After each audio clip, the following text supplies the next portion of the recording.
சுந்தரி மறைக்கக்கூடிய விஷயம் வெற்றிவேலுக்கு கண்டிப்பாக தெரிய வந்தால் கோவப்படுவாரா?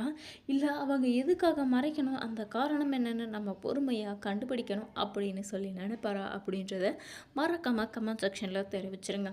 நம்ம சுந்தரி ஏன் மறைக்கிறோம், எதுக்காக மறைக்கிறோன்னு தெரியல, ஆனால் மறைச்சிக்கிட்டு இருக்கோமே அது தப்பு தானே அப்படின்ற மனசுக்குள்ளே ஒரு எண்ணம் ஓடிக்கிட்டு இருக்கு. ஆனால் இந்த விஷயம் அந்த குடும்பத்தை சார்ந்த ஒருத்தருக்கு தெரிஞ்சிருச்சு, யாருக்குமே தெரியக்கூடாதுன்னு முதல்ல நம்ம சுந்தரி சொல்லியிருந்தாங்க.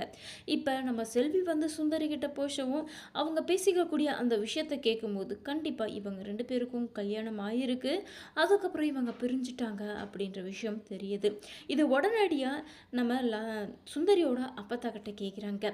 என்னதுமா நீங்கள் வந்து சுந்தரிக்கு வந்து வீட்டுக்காரர் இல்லைன்னு சொன்னீங்க, இப்போ அவங்க என்னடான்னா சொல்கிறாங்கன்னா புருஷன்தான் அவன் அப்படின்னு சொல்லிட்டு இருக்காங்க. இங்கே என்னதான் நடந்துட்டுருக்கு, நீங்கள் எதுக்காக இந்த உண்மையை என்கிட்ட மறைச்சிங்க, இதை உங்ககிட்ட இருந்து நான் கொஞ்சம் கூட எதிர்பார்க்கவே இல்லை.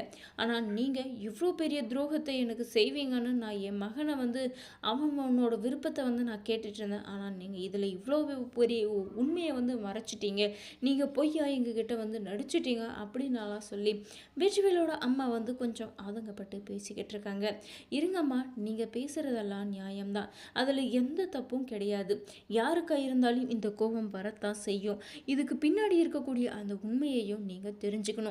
இதை மட்டும் கேட்டுட்டு நீங்கள் பேசக்கூடாது அப்படின்னு சொல்லிட்டு இதுக்கு முன்னாடி கார்த்திக்கும் நம்ம சுந்தரிக்கும் நடந்த எல்லா நிகழ்வுகளையும் சொல்கிறாங்க. அது மட்டும் இல்லை, தமிழ் வந்து சுந்தரிக்காக பிறந்த குழந்தை கிடையாது. தமிழ் வந்து கார்த்திகோட 2வது ஒய்ஃபுக்கு பிறந்த குழந்தை. அவங்களுக்கு தெரிஞ்சு அவங்க செத்துட்டாங்க. அதுக்கப்புறம் அந்த குழந்தைய வந்து கார்த்திகோட கண்லேயோ கார்த்திகோட அரவணைப்புலையோ இந்த குழந்தை வளரக்கூடாதுன்னு சொல்லி அவங்க சத்தியம் வாங்கிட்டாங்க. அதனால தான் அந்த குழந்தைக்காக மட்டும்தான் சுந்தரி இவ்வளோத்தையும் பொறுத்துக்கிட்டு வாழ்ந்துக்கிட்டு இருக்காங்க. இவ்வளோ பெரிய தியாகத்தை செஞ்சவளை நீங்கள் போயிட்டு கொஞ்ச நேரத்தில் ஒரு துரோகின்ற அளவுக்கு நீங்கள் வந்து அவளை சொல்லிட்டீங்கல்ல அப்படின்னு சொல்லிட்டு நம்ம அப்பத்தா கொஞ்சம் ஆதங்கப்பட்டு பேசிடுறாங்க. இல்லைம்மா, தெரிஞ்சதை கேட்டால் நீங்கள் அதை உண்மையை நேரடியாகவே சொல்லியிருந்துருக்கலாமே, இதில் மறைக்கணுன்றதுக்காக எந்த ஒரு விஷயமும் இல்லைல்ல, நீங்கள் அதை சொல்லியிருந்தால் எந்த பிரச்சனையும் வந்திருக்காது.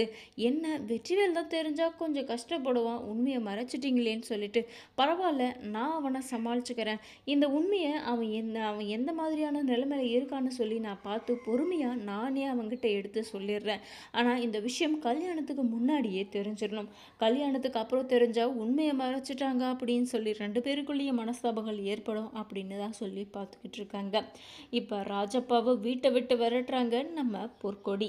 இவன் உனக்கு தகுதியானவனே கிடையாது, வெளியே போடா அப்படின்னு சொல்லுவோம். பொற்கொடியை சின்ன பொண்ணு எதிர்க்க போகிறாங்களான்னு சொல்லி